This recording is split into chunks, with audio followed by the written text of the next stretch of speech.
porque tenemos una historia en común de muchos años. Bienvenido a nuestro programa A las 9 con usted. ¿Qué tal, amigos? Muy buenos días, sean bienvenidos a su programa a las 9 con usted. Hoy martes de literatura, cuarto martes de mes, hablamos de literatura y hablamos de 12 novelas mexicanas que le sugerimos que usted lea. 12 novelas latinoamericanas, hemos hablado ya de varias novelas, pero hoy nos toca acercarnos a Perú. Perú es nuestro país invitado hoy con la novela de Manuel Scorza, Garabombo el Invisible. Garabombo el Invisible, ya están con nosotros José Bru, buenos días, el doctor José Bru, buenos días. Buenos días, Yolanda, buenos días, auditorio. Está con nosotros el doctor Dante Medina. Dante, buenos días. Yolanda, buenos días al auditorio. Bueno, me gustaría antes de iniciar compartirle al público que hay planes para presentar ese nuevo libro que se hace en coordinación, que compila también Dante, de España y México y Guadalajara especialmente, y hay planes para presentarlo aquí, ¿verdad, Dante? Ya vimos un correo que nos mandaste. Sí, efectivamente es un libro que salió hace algunos meses que contiene una docena de cuentistas españoles, concretamente de Canarias, y una docena de cuentistas mexicanos, muchos de ellos jaliscienses. Es una antología que hicimos entre un escritor de las Islas Canarias y yo mismo, y que fue publicado por la editorial Baile del Sol. Esas editoriales que no salen al extranjero, por desgracia, y por las razones actuales del sistema de comercialización de los libros. Pero al acuerdo que llegamos con el editor es que nos mande un número de ejemplares, porque además el porte es muy costoso. Ese es el problema que tenemos con los libros entre México y España. Y con esos, los autores de aquí, entre los que están ustedes dos en ese libro, lo presentaremos para que el público interesado en la cuentística española y mexicana tenga a la mano un ejemplo de lo que se está escribiendo. Claro. Y pido que no se considere mi próxima opinión como un grito de amargura, no lo es. Debo decir que cada vez que abre un libro que dice Antología del Cuento Mexicano Contemporáneo, es una antología del cuento mexicano chilango. No hay otra.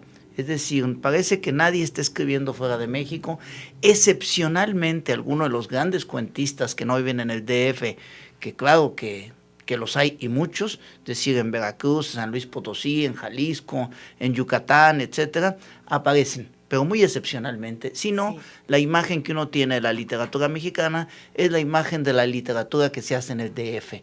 Por fortuna, y sí, la palabra chilango no la dije despectivamente, la dije como pues el gentilicio que ya usamos en este país de manera corriente. En cambio, estos libros nos permiten decir qué se está escribiendo en México desde la perspectiva de un antologador que sí ve el ambiente literario que hay en Jalisco. Y lo mismo en España. En España tenemos a los cuentistas de Madrid predominando y a veces de otras regiones poderosas como Cataluña, etcétera. Pero no vemos a los escritores de las Islas Canarias, que también son españoles y que tienen una larguísima tradición de grandes escritores. Ese es el interés de este libro y además comparar lo que se está escribiendo en dos zonas del planeta hispánico y decir, mira, aquí hay calidad y ninguno es famoso. Ese es el gusto de ese libro. Por eso el libro se llama Entre el ahuehuetl y el drago. Es decir, los dos árboles que nos aparecen como más típicos de Islas Canarias y de México. Bueno, le comentamos esto porque razón de más con lo que acaba de comentar Dante, razón de más, razón de mayor valía de este libro que pone sobre el mantel esta cuentística y que nos da mucha alegría a quienes participamos de ello, que próximamente se vaya a presentar. Se lo digo para que lo anote por ahí y en cuanto tengamos los libros y la fecha, claro que lo invitaremos a usted a que participe de todo ello. Pero ahora vamos a nuestro libro, a nuestra novela de hoy de Manuel Scorza, Garabombo el Invisible, esta novela que forma parte de una epopeya de 5 novelas básicamente y que pues es un autor peruano que nace en 1928, esta novela de Manuel Scorza, Garabombo el Invisible, que habla básicamente de las luchas del campesinado y de este líder, figura fantástica de un líder campesino como es Garabombo, que sí era invisible. Comenzamos con ello. Adelante, Pepe Bru, por favor. Bueno, es Manuel Scorza en general y en especial. Esta novela, Garabombo el Invisible, no es muy conocido fuera de Perú y obviamente en México mucho menos. Dante y yo decidimos poner esta novela, que la presentamos en un curso que dimos hace unos 4 o 5 años, porque es muy interesante, tiene muchos elementos de realismo mágico, tiene muchos elementos, pues casi se pudiera decir que de ciencia ficción, esa invisibilidad de Garabombo, aunque ya veremos que tiene sus razones, y habla de la lucha del campesino y los grandes hacendados, la lucha agraria, lucha que también se llevó a cabo en México, obviamente, y cómo se lleva a cabo en Perú. Estas 5 novelas, que es un ciclo que el propio autor llamó La Guerra Silenciosa, son Redoble por Rancas, apareció en 1970, Historia de Garabombo el Invisible, que es la segunda, El Jinete Insomni, Cantar de Agapito Robles y La Tumba del Relámpago. Cada una de ellas se puede leer por separado, sí. No son como si fueran capítulos de un libro, pero todas ellas forman parte de ese gran mosaico que habla de esa lucha agraria en Perú. Dante Medina, por favor.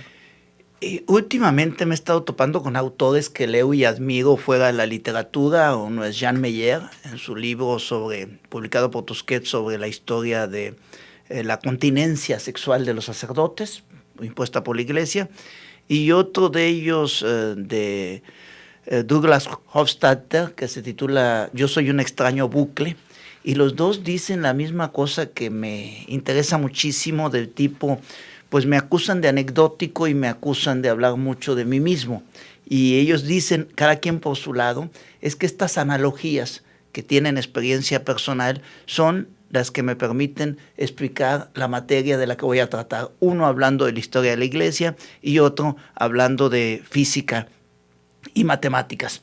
Yo conocí a Manuel Escorza, no personalmente, conocí su obra, viviendo en Francia y precisamente traducido al francés. Alguien me dijo, mira, que hay un escritor peruano que publicó y que es muy bueno. ¿Y lo leíste en francés? Sí, desde luego. La Tumba del Relámpago lo leí en francés. Y todos esos términos, conceptos que hay, una serie de palabras, lugares. La verdad es que no me acuerdo, no juzgué si la traducción era buena o mala. Es una editorial prestigiosa. Manuel Escorza tenía un buen prestigio, él vivía en París, por lo tanto estaba en ese mundillo de latinoamericanos metidos muy en serio en la literatura y con prestigio. Y esa Tumba del Relámpago me gustó tanto que me descubrí un escritor, y luego hablando con Alfredo Bryce Echenique me dice, pues claro, sí es muy amigo mío, y me contó la historia personal y cómo iban a cenar por ahí y lo mucho que se querían.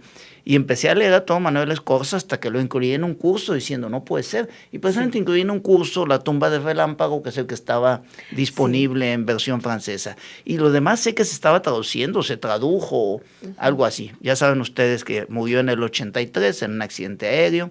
Ahora que están tan de moda los accidentes aéreos, que tenemos 2 asombrosos en la memoria periodística contemporánea, pues recordaremos que en aquel famoso accidente aéreo del 83, pues murió un buen paquete de críticos y escritores importantísimos de América Latina. Bueno, esa es la parte anecdótica. Repetiré con ustedes que Garabombo es una obra extraordinaria, de una lectura muy agradable y que beneficia de todo lo que ya habían hecho, desde luego Juan Rulfo, sin ninguna duda, desde luego García Márquez y desde luego Alejo Carpentier. Es decir, que es una novela que no hace diferencia entre la utilización del realismo mágico, de lo real maravilloso, o eso que hace Juan Rulfo, que no sabemos muy bien cómo llamarle. Respecto a la invisibilidad, es muy curioso porque un buen día se da cuenta que es invisible y lo toma como una enfermedad. Luego se da cuenta que es muy ventajoso ser invisible y le encanta. Y luego hay un personaje que le dice casi literalmente, ¿dónde contrajiste ese mal? ¿Dónde te contaminaste? Que lo quiero. Pero detrás hay la metáfora de el indígena luchando por sus derechos que no lo ven, ¿no? Sí. Como pasa en las leyes mexicanas, que a la gente pobre la ley no las ve, es que no las ve, por eso es invisible, por eso hay una metáfora poética en la idea de que es invisible. Y por último diré que Escorza insiste en todas estas novelas, y desde luego en Garabombo en el Invisible lo dice, en que los hechos que narra son estrictamente históricos. Bien, en abono a tu comentario sobre el protagonismo, Dante, yo coincido totalmente que es enriquecedor profundamente un testimonio. No es lo mismo que digas, se dice que Rulfo era así, a decir, lo conocí. Puedo dar el testimonio de que era así asado. Me parece que es importante, no es este protagonismo leído de una manera muy superficial, me parece que es un testimonio valioso, ¿no? Y bueno, si has tenido la fortuna de conocer a tanto escritor por tu estadía en Francia, y entre otras cosas también aquí en México, y bueno, pues yo creo que hay que valorarlo y hay que saberlo compartir. Sí. Incluso valdría la pena Claro. que contaras la anécdota que siempre te pido que cuentes, bueno, no Que a mí me testimonio contaron. de primera línea, pero te lo contó Bryce Echenique Sí. sobre Manuel Escorza. Claro. Sí, claro. Alfredo era es muy cáustico, digo era porque hablo de los tiempos en que lo trataba mucho, era muy cáustico y siempre se estaba burlando de todo mundo.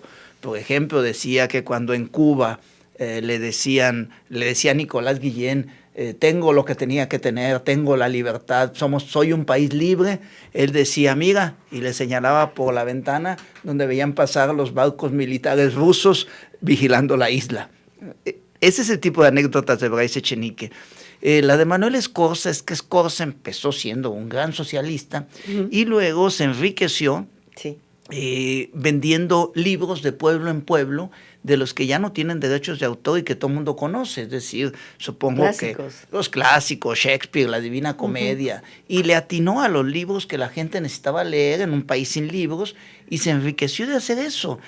Yo me lo imagino inicialmente yendo pueblo por pueblo Con su morral, sacando libros y ahí, sí, tal vendedor vez. ambulante de libros. O su beliz, qué sé yo. Y sin embargo tenía una idea profundamente de izquierda, pero bueno, tuvo la desgracia de volverse millonario. Y entonces dice Alfredo que se iban a cenar, pagado por Escorza desde luego, a un estupendo restaurante en París, y que Escorza le hablaba de la miseria del indígena peruano y de la revolución por venir y de la tristeza que le daba aquella pobreza de su país en retraso y bajo regímenes terribles, pero no se atrevía a llorar para que no se le echaran a perder las langostas que se estaba cenando con las lágrimas de sus ojos. Sí, con la ¿Qué sal. le parece? Con la sal de las lágrimas. Ese es el chiste que contaba mucho Alfredo Bryce Echenique. Sí. Bien, ¿qué les parece si, como acostumbramos, leemos la primera página? Porque ahí describe al personaje, bueno, ahí aparece desde las primeras líneas con ese realismo, más que realismo maravilloso, yo diría que realismo fantástico. Así que le pido, ¿quiere leerlo alguno de ustedes? La primera página, el primer capítulo, no esa parte, Dante, la página siguiente. Sí, no estaba viendo la primera nota, ¿no? página. Sí. Bueno, es un libro que está compuesto por capítulos y a la usanza clásica, cada uno de los 37 capítulos tiene un nombre. Sí, eso me encanta. Entonces, el primero, del lugar y la hora en que los incrédulos chinchinos comprobaron que Garabombo era transparente. Sí, ahí está. Entonces todos comprobaron que Garabombo era verdaderamente invisible. Antiguo, majestuoso, interminable, Garabombo avanzó hacia la guardia de asalto que bloqueaba la plaza de armas de Yanahuanca. Solo perros nerviosos habitaban la friolenta soledad. 20 guardias, con los capotes levantados contra el cierzo, defendían la bajada al río Chahuapayhuaranga. El sol de las 5 fulgía sobre sus cascos. Sin amedrentarse, Garabombo enfiló hacia los centinelas. En la esquina, la angustia devastó a los chinchinos. ¿Lo veían o no lo veían? Despreciando un fusil ametrallador montado sobre un trípode de combate, Garabombo progresó hacia el pelotón acumulado delante del puesto, porque los ineptos guardias civiles solo servían para darle agua a los caballos de las tropas especiales. Atravesó la calle. ¿Lo veían o no lo veían? Así sigue el resto del capítulo. ¿Lo veían o no lo veían? Y, constantemente. Bueno, es una primera imagen impresionante, ¿no? Sí. Imaginarse a él, como dice, antiguo, majestuoso, caminando contra los guardias armados. Sí, caminando frente a ellos. Y Hay los una otros parte como donde que no lo ven. Dice, no te preocupes, hombre, los podría orinar y pensarían que está lloviendo. Ah, sí, aquí mismo, sí. Sí, en esa primera parte, ¿no? Sí. Bueno, y luego, más adelante, ya nos brincamos pues eso, hay una explicación de por qué es invisible que a mí me gusta mucho. Dice, cuando se dio cuenta, Sí. había comprendido la verdadera naturaleza de su enfermedad. No lo veían porque no lo querían ver. Claro. Igual, Claro. era invisible, como invisibles eran todos los reclamos, los abusos y las quejas. Así es. No lo Esto es veían a él, ni maravilloso. veían sus quejas.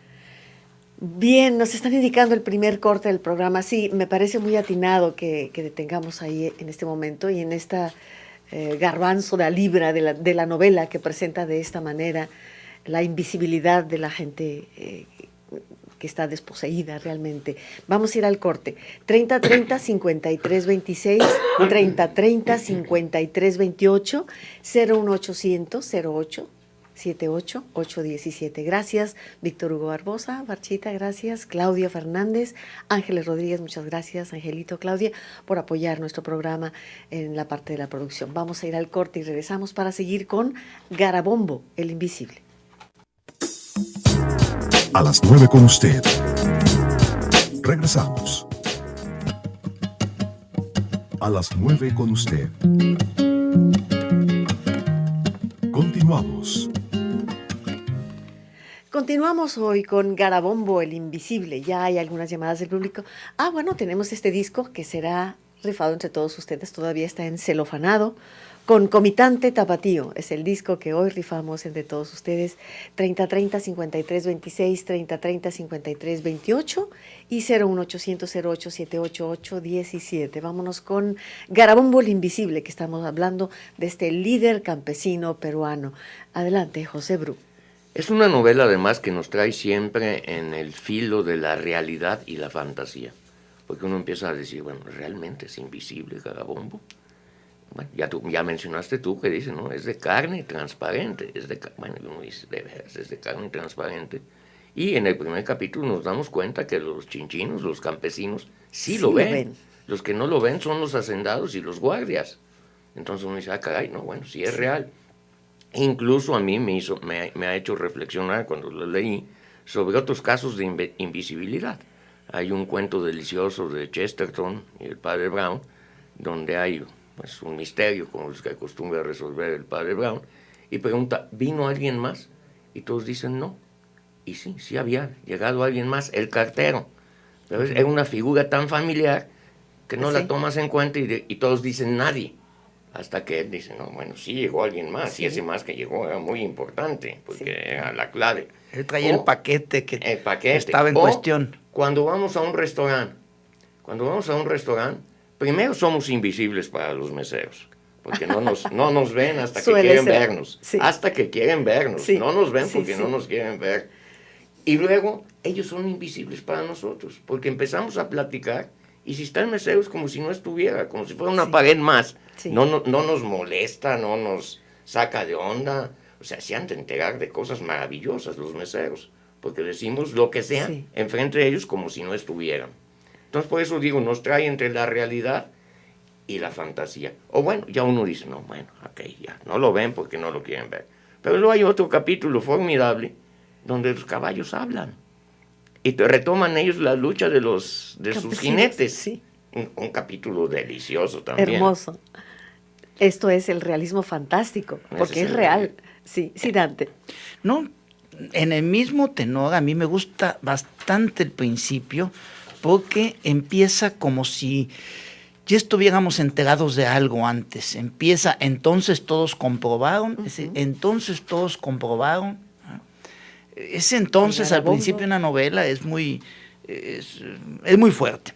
Pero respecto a la realidad, la fantasía, la invención, lo real maravilloso, esas fronteras entre lo existente, lo inexistente, la vida y la muerte, que ya mencionamos en otros autores, en uno de los libros de la pentalogía, de los primeros, Redoble por Rancas, dice una noticia, el libro, tal cual.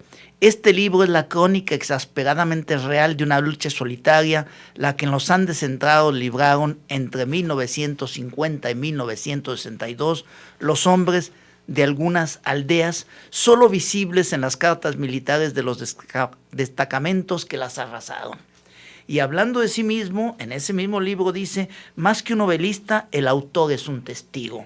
Sí. Y uno dice, bueno, yo esperaría una literatura testimonial, incluso en aquella literatura que llamamos de protesta, ardida, ardua, dura, Y sangrienta. eventualmente hasta panfletaria. Y hasta panfletaria, claro. No, aquí tenemos una literatura de denuncia, de oposición, pero es una literatura desde la poética, desde la comprensión del mundo, desde la poetización de la crueldad de la realidad.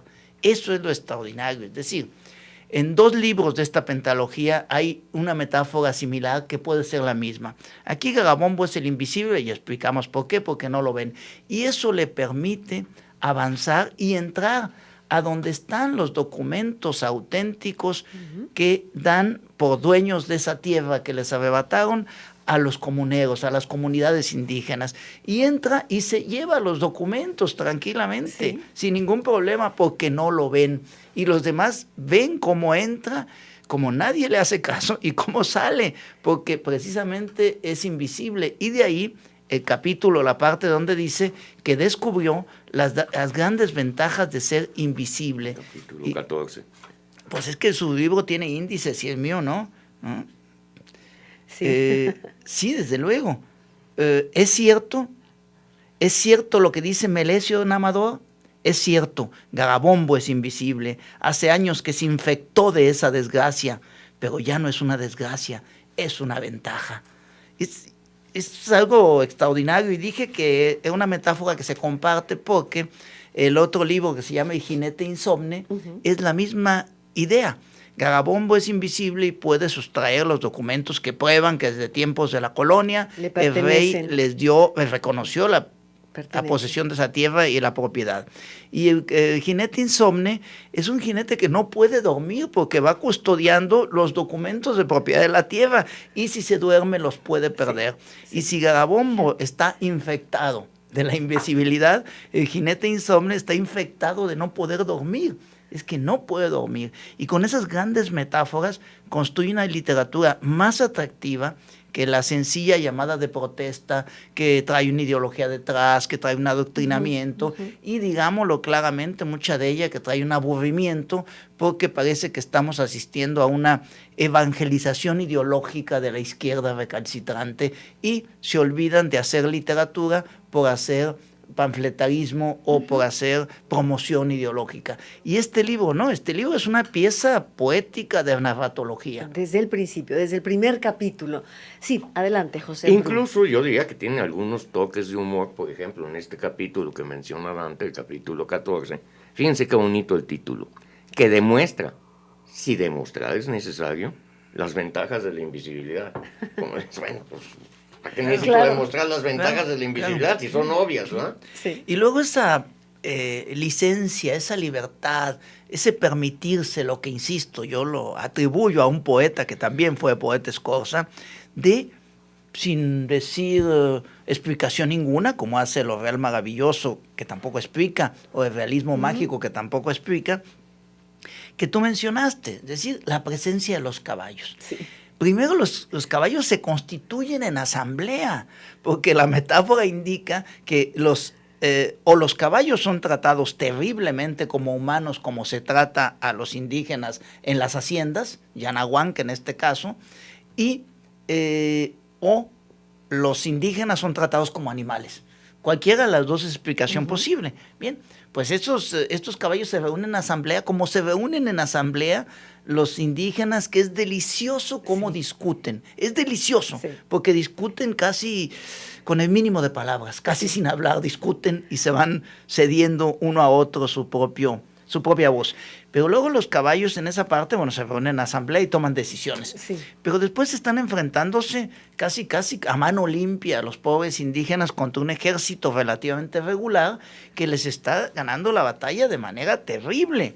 Y los caballos que están en la batalla les avisan con relinchos y gritos a los caballos de las haciendas. Sí. Y como se hacía en la Revolución Mexicana y en otras revoluciones, que sonaban las campanas de un pueblo, replicaba otra iglesia, replicaba otro pueblo, y se reunían para defenderse. Por los caballos, a través de relinchos, se van informando lo que está pasando de hacienda y de hacienda, de hacienda en hacienda, y cuando se dan cuenta que están perdiendo la batalla sus aliados, porque sus amos no son sus aliados, son sus explotadores, pero los que los cuidan, los campesinos de a pie, los casi esclavos, pues son su gente, ¿no? Hay que defenderlos. Y vienen los caballos de diferentes rumbos. ¡Qué maravilla! Sucede una cosa epopéyica maravillosa, que los caballos se enfrentan contra el ejército y destrozan al ejército a patadas. Una batalla entre caballos y ejército. Es estupenda porque además algunos caballos del ejército empiezan a cambiar de fila porque es su identidad de caballos, ¿no? Claro, claro. Se algo, sacuden el yugo y se unen a los... Es algo hermosísimo. Sí, la explicación de pronto de unos y otros es que los caballos se volvieron locos y alguien por ahí dice una cosa tan bonita como no, los caballos recuperaron la razón. Así es, ¿no? Así es. Y bueno, hay en esa asamblea de caballos y en ese diálogo que hay equino, hay un hombre que los escucha y los entiende. El ladrón de caballos, además, fíjense qué bonito. Sí. Un ladrón de caballos está ahí y luego cuando empiezan a discutir y a debatir, alguno de los caballos dice, en los hombres no se puede confiar. Y el ladrón de caballos dice, no quiero ser hombre, quiero ser caballo. Caballo. Vamos a ir al corte, regresamos en un momento, ¿verdad que es deliciosa esta novela, Garabombo el Invisible? Si usted ya la leyó, bienvenidos sus comentarios, 3030 53 26 y 28. Volvemos en un momento. A las 9 con usted. Regresamos.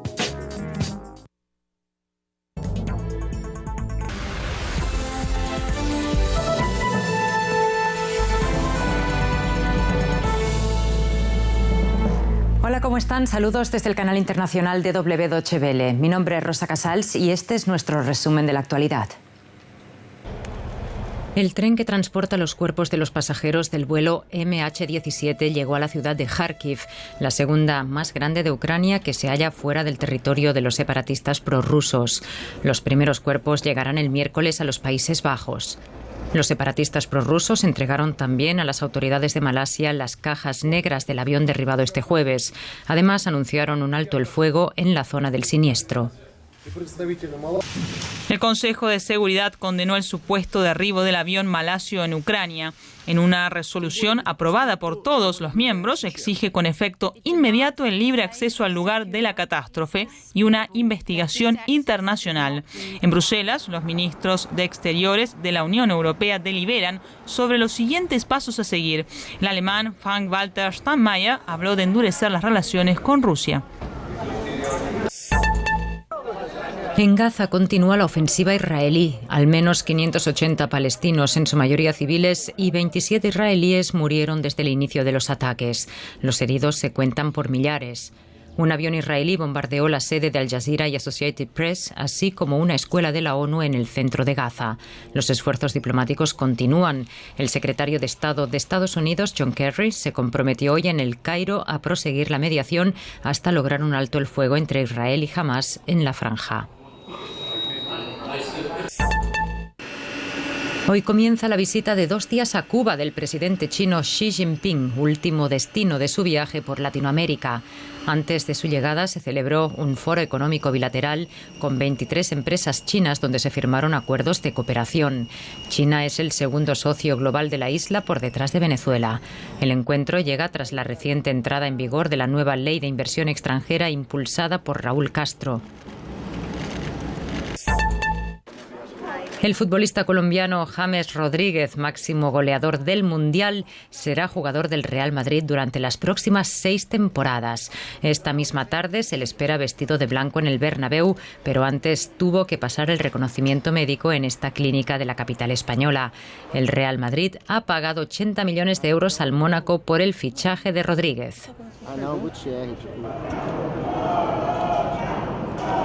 Y esto es todo por el momento. Desde aquí seguimos trabajando para mantenerles informados. Nos vemos en la próxima edición. A las 9 con usted. Continuamos. Por cierto, le quiero decir al público que si usted quiere comprar la novela, Siglo XXI la tiene, de hecho, está editada por Siglo XXI. Y todavía quedan por ahí algunos libros en Siglo XXI. Además, en nuestra página del Face pusimos el enlace para leer la novela digitalmente. A mí me cuesta mucho trabajo leer digitalmente, o sea, echarte en la pantalla una novela de 200 páginas o 300, acabas con los ojitos así como de cuyo. Yo prefiero leer un buen libro así, tenerlo en la mano, pero hay personas que no lo consiguen, pues ahí está, es una muy buena opción, ¿no? De hecho, lo digital es la opción para cuando no tienes, no puedes conseguir el libro físicamente, entonces, pues bueno, aunque sea digitalmente. Aunque sea digital, pero no se compara la experiencia nunca. Servirte a una bebida rica, estar cómodamente instalado, de tener tus páginas, en fin. Pues estamos hablando de Garabombo, el Invisible, hoy con Dante Medina y José Bru con nosotros. Adelante, muchachos. Y yo recomendaría que no se quedaran en Garabombo si lo leen y les gusta. Hay que seguir leyendo toda la obra de Manuel Escorza, porque si bien es una novela entera, completa, única, no es una novela, Garabombo, y ya está. Pero es verdad también que hay otra dimensión en el mosaico si se leen las 5 novelas, porque los elementos siguen, así como dijimos aquí, el elemento es que es invisible y la lucha por la tierra. En el Jinete Insomne el elemento es que no se puede dormir y la lucha por la tierra. Pero luego tiene otras cosas maravillosas. En alguno de esos 5 libros hay una escena donde el personaje es el traje. Y llega a decir, el sobre todo le dio la mano. Primero. Sí, probablemente. ¿Ah, sí? Redoble por Rancas. En Garabombo, Redoble por Rancas, Ah. efectivamente, personajes. Y en ese mismo, si mal no recuerdo, el personaje es una moneda que queda en la calle del alcalde, del hombre más importante, muy importante, que aparece aquí de nuevo. Ajá. Es decir, es el que... Y es muy importante ese capítulo de la moneda, mucho. porque deja la moneda en el suelo. Se le cae. Un sol. Un domingo, un sol. Pero eso pasa a ser testimonio de honradez de todos, porque nadie se atreve a levantarla. Y menos a decirle que ahí está, porque si lo dicen se convierten en culpables. Y los niños en la escuela aprenden a no mirar para la moneda, saber dónde está. Hasta que un buen día vuelve a pasar aquel personaje, que es un traje, finalmente, pero es el más importante del pueblo, y se queda sorprendido de encontrar una moneda y se pone muy feliz de haber ganado un sol, porque no se dio cuenta que lo había perdido, ¿no? Sí, si dicen que ahí está, quiere decir que la ven. Es una moneda invisible. Es una moneda invisible. Ya hay elementos de invisibilidad. Voluntariamente invisible. Es extraordinario. Bueno. Luego, en otra novela, en una de esas 5, tiene un capítulo que se llama Las ventajas de que un río se convierte en lago. Porque lo que hay detrás, digamos, de la parte histórica y que lo usen las novelas, es que de pronto llegan aquellas compañías enormes norteamericanas que hacen cultivo de la lana y grandes extensiones en donde antes los hombres pasaban y paseaban de un rancho a otro sin ninguna dificultad, a la hora en que cercan aquello, que es como el mismo problema que vivió históricamente Estados Unidos cuando empezó a haber la explotación ganadera de grandes extensiones, que entonces cerraban los caminos, de tal forma que donde antes hacían falta 2 horas para ir de un sitio a otro, con esta nueva geografía llena de cercados, de obstáculos, tienen que hacer un día, ¿no? Y una cosa sí pasa, porque en un capítulo se titula La importancia de la transformación de un río en lago. Por esas modificaciones, de repente se convierte en un lago. Y es hermosísimo porque, bueno, pasean en el lago, pescan en el lago, se divierten, lo atraviesan y pueden llegar al otro rancho más rápido. Sí, está lleno de estos elementos aparentemente inverosímiles. Pero si seguimos a Alejo Carpentier y a nuestra propia experiencia, es que América Latina está llena de cosas reales, inverosímiles. Maravillosas. Una de ellas, así que se me viene a la cabeza de inmediato, esta defensa increíble, y supongo que válida, de que no haya animales en los circos, ¿no? Animales que llegan a hacer sus gracias a las que los educaron. Y bueno, la gente dice que algunos son maltratados, o muchos son maltratados, de acuerdo. Pero puede ser que no todos sean maltratados y que algunos sean felices comiendo ahí, sí, aunque estén encerrados. Conviviendo con los demás animales, sí, y con los humanos, bien.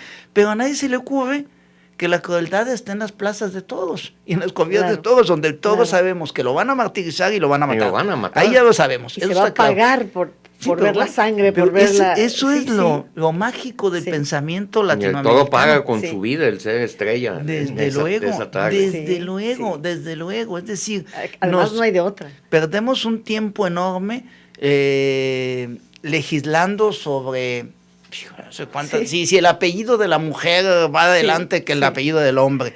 Y de pronto uno dice, bueno, y nos damos cuenta que hay un montón de niños que ni el Estado sabe a dónde mandarlos, porque no hay espacio de protección de los niños. O perdemos un montón de tiempo válidamente discutiendo sobre los derechos de los insectos, y se nos olvida que discutir en serio sobre el derecho a la comida, a la educación, etcétera, etcétera, de los niños que andan por la calle. Y eso es lo extraordinariamente increíble, que hagamos una estela de luz para conmemorar 200 años de no sé qué cosa, y de pronto no tengamos carretera para un pueblo que pudiera desarrollarse con una carreterita. En fin, eso es agua América para ese Latina. mismo pueblo. Bueno, agua para 300 colonias de Guadalajara que no hay. Para ¿no? empezar. Bueno, hoy estamos con usted hablando de Garabombo el Invisible, esta novela que hoy compartimos. Estamos con Perú, nos quedan ya pocas novelas ya más estamos en para la P. cerrar este Hay año. 300 colonias invisibles en Guadalajara que no sí. tienen agua y están habitadas por garabombos. Por Garabombo. Sí, ¿no? Hace un rato mencionabas, Dante, el hecho de que la invisibilidad volitiva, ¿no? O sea, por voluntad. Pero me acordé de una frase de Madrigal en uno de sus corridos que dice, y entonces entró, porque cuando quería era invisible de ver. Invisible. Cuando quería era invisible de ver. En la primera novela, la que abre esta pentalogía, Dante citó que en el prólogo, el Manuel Escorza dice, más que un novelista, el autor es un testigo. Sí. Pero poquito adelante, a mí me gusta mucho esa frase, dice que va a haber unas fotografías y unas grabaciones en un volumen aparte donde constan estas atrocidades y demuestran que los excesos de este libro son desvaídas descripciones de la realidad. O sea, el libro no es el que exagera, es más, es La una realidad. Desvaída descripción de la realidad. La realidad es la que es exagerada. Sí. Y desde luego alguna vez recordamos también, a propósito de este tema, cómo a 100 años de soledad, desde luego a García Márquez se le acusaba de exageración en 100 años de soledad, y bueno, que había dejado llevar la imaginación al límite y que era demasiado. Y luego él mismo, casi con irónica gracia, demostró que en los periódicos de la época había pasado peor de lo que él contaba en 100 años de soledad, y que no era una invención. Los trenes llenos de muertos. Los trenes ¿no? llenos de muertos, justamente. Sí. Ahora, eso es lo extraordinario de la literatura. La gente cree que hacer literatura es una forma de evadirse de la dura realidad, de no saber ver el mundo. Y es todo lo contrario. La literatura tiene la gracia de poder ver el mundo de manera auténtica, completa, compleja y asimilable. Y reflexiva. Desde luego que reflexiva, y aporta algo que la historia también aporta, la historia con mayúscula y que contribuye, pero la literatura aporta algo que la historia no puede aportar. Es decir, avanzar en imaginarse lo que efectivamente no pasó, pero que gracias a eso entendemos lo que pasó. Y la historia no se lo puede permitir, bueno, tiene que ser y no sabemos si pasó o no. Lo que pasa es que la historia tiene que ser muy cuidadosa y encontrar los documentos y las pruebas. Claro. Y la literatura no necesariamente. La literatura requiere desde el pudo haber pasado. Desde luego, desde luego. Sí, podríamos recordar aquí que en 1905 Albert Einstein, en un trabajo famoso, demostró cómo se comportaban las moléculas. Pero en 1905 no teníamos un aparato para ver las moléculas, era una especulación. Estaba haciendo literatura después de todo. Sí. Años después, cuando ya tuvimos los elementos de la ingeniería para ver las moléculas, nos dimos cuenta que estaban siguiendo el libreto de Einstein, ¿no? Porque ya lo había hecho. O la descripción también del átomo en la antigüedad, en el siglo IV antes de Cristo. Y bueno, nadie podía ver un átomo. Claro, ¿no? Sin contar con toda esta literatura evidente, la literatura de ciencia ficción, que se anticipa, en fin. Bueno, sí, hoy estamos con Garabombo el Invisible y espero que nos traigan por aquí algunas llamadas del público, ya tengo aquí algunas. Y recuerden que se pueden llevar este disco concomitante tapatío, es el disco que hoy estamos rifando para que ustedes se lo lleven a casa. Y no es invisible. No es invisible de ver, no es invisible no de es ver. invisible de ver. Espero que usted nos llame al 3030-5326 o al 3030-5328. También 01800-0878-817. Sí, Dante. Déjenme decirles que en estas relecturas que he emprendido en los últimos tiempos, volví sobre Washington Irving, el patriarca, el iniciador del cuento norteamericano, y me encontré uno de los muchos cuentos que, bueno, son como literatura, llamémosle fantástica y a veces hasta realista y convencional, pero en uno de esos cuentos me encontré que lo que estaba describiendo era un videojuego en el siglo XIX, primera mitad del siglo XIX, de verdad, lo tengo subrayado, Pepe, sí, te diré cuál es, porque describe un videojuego, pero exactamente un videojuego, desde luego, es la batalla entre dos reyes, pero eso se da, tiene todos los elementos de un videojuego, punto. ¿Qué le parece? Bueno, vamos a ir al tercer corte de nuestro programa a las 9 con usted y regresando comentaremos llamadas del público. Espero que usted ya haya leído Garabombo el Invisible o bien que a partir de este programa pues le abra los deseos, le inspire a leer la novela. Regresamos en un momento aquí en su programa a las 9 con usted a partir de las 8 de la mañana. Volvemos. A las 9 con usted. Regresamos.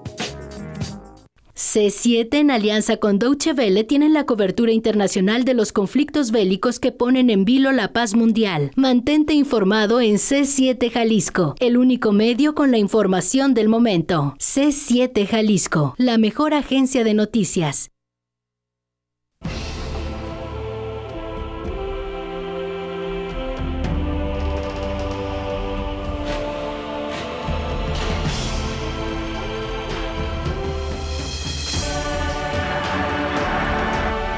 Cuando unimos fuerzas, nada nos detiene. Nuestra pasión es servir a México. Nuestra satisfacción es el deber cumplido. Ejército y Fuerza Aérea Mexicanos. Unidos somos la gran fuerza de México. Secretaría de la Defensa Nacional. Gobierno de la República.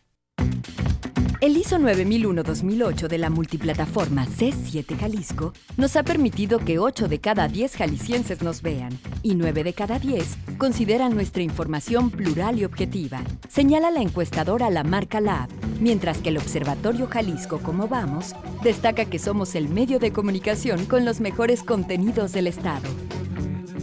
En la multiplataforma C7 Jalisco, la calidad es nuestro compromiso. Calificaciones 2014. Si tu promedio fue de 9 o 10 en este ciclo escolar y quieres salir a la pantalla de C7 Jalisco, manda tu boleta de calificaciones y una fotografía a c7calificaciones2014@gmail.com o tráelas a Francisco Rojas González 155, esquina Avenida México en la colonia Ladrón de Guevara. La fecha límite de recepción es el 15 de agosto. C7 Jalisco, la industria creativa de los jaliscienses. ¿Sabes por qué seguiremos entregando mochilas y útiles a 1,5 millones de estudiantes? Porque sabemos el esfuerzo que haces por darle lo mejor a tus hijos. Porque queremos apoyar tu economía y ser un impulso para que sigan avanzando rumbo al bienestar. Tú los preparas para la vida, nosotros para la escuela. Jalisco está cambiando. Gobierno de Jalisco. Gimnastas de más de 20 países cerca de ti. Te invitamos al Festival Deportivo Panamericano en Guadalajara. Gimnasia artística, rítmica y de trampolín. Evento gratuito, no te lo puedes perder. Festival Deportivo Panamericano, del 17 al 27 de julio en el Polideportivo López Mateos. No faltes. Bienestar, mereces estar bien. Gobierno de Jalisco.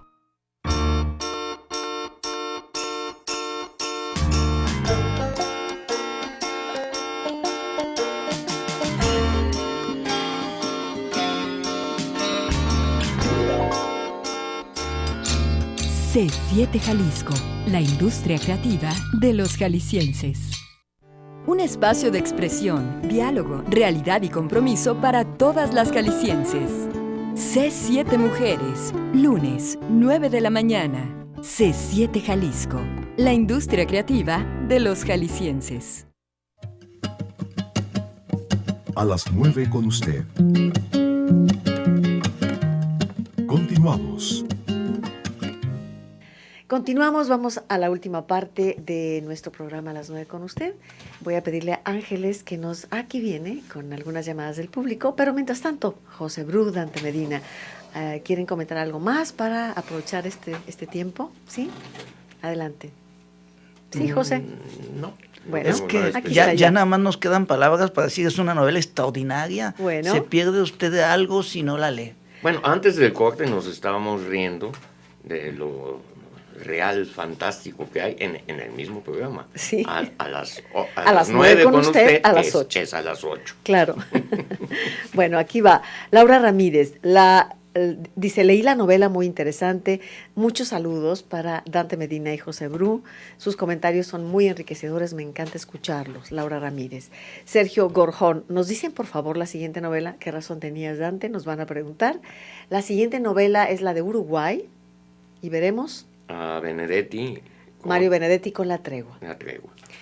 Omar Hernández, agradezco y pregunto, Dante, ¿dónde se consigue su disco de balonas?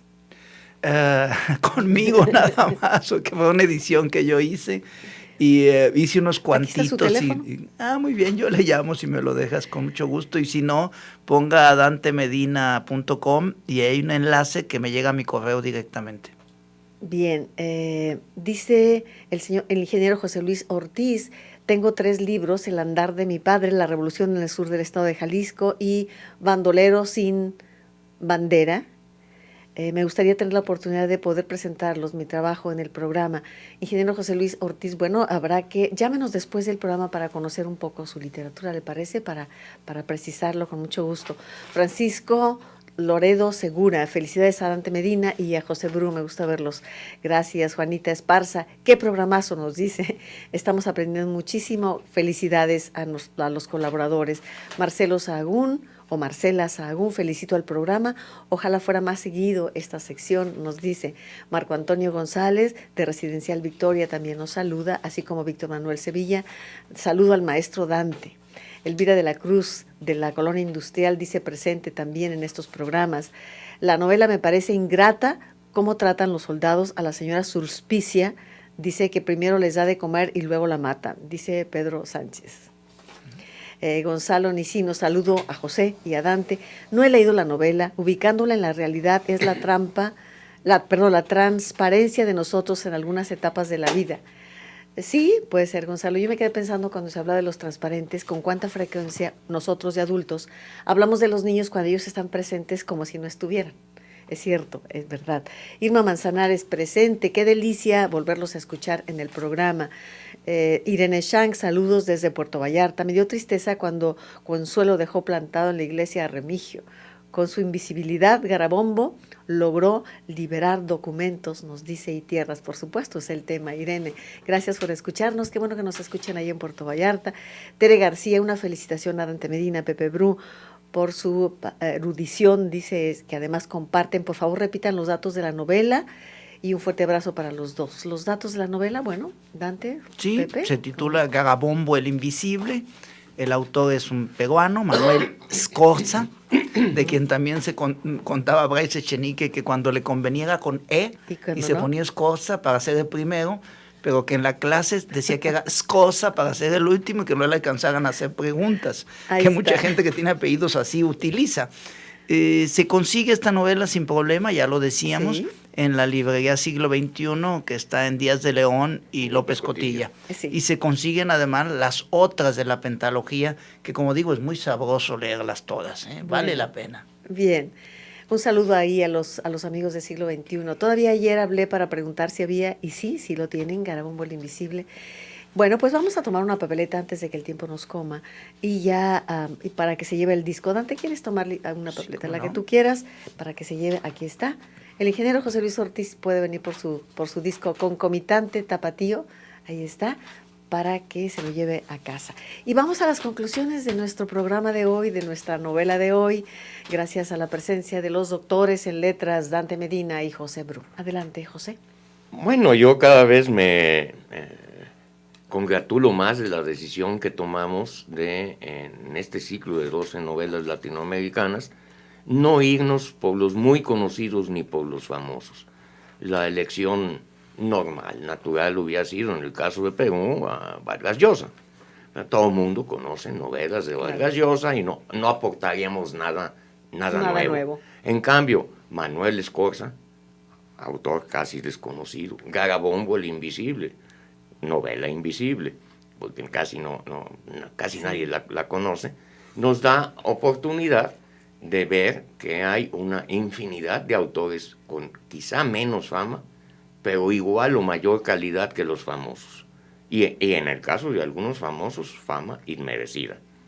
No estoy hablando de Vargas Llosa, pienso yo que tiene fama merecida, Hay algunas novelas que no me gustan mucho, pero tiene otras geniales. Sí. Y, bueno, hay casos en que no pudimos brincarnos al famoso, como Miguel Ángel Asturias y el señor presidente, y sin embargo la relectura fue deliciosa, porque yo tenía otro recuerdo de la novela, y al volverla a leer para el programa, pues fue como si leyera una novela nueva. A ver cómo me va con La tregua de Benedetti, que es también una de las conocidas, y creo que nos queda por ahí también Doña Bárbara, de Rómulo Gallegos. Es la venezolana. Que bueno, hay que volverla a leer. Sí, es verdad, la relectura es deliciosa. La verdad es que cada uno de nosotros pues ha encontrado en los libros que hemos retomado momentos. Es que el que cambia es uno, no el libro, ¿no? Entonces tienes una visión diferente de cuando relees. Yo recuerdo que mi padre en sus últimos años solamente leyó 18 veces El Quijote y de pronto sus libros favoritos ya no quería más. Él tenía sus libros, su estante con los libros favoritos y los leía y los releía con especial fruición, sí es verdad. La relectura también es importante.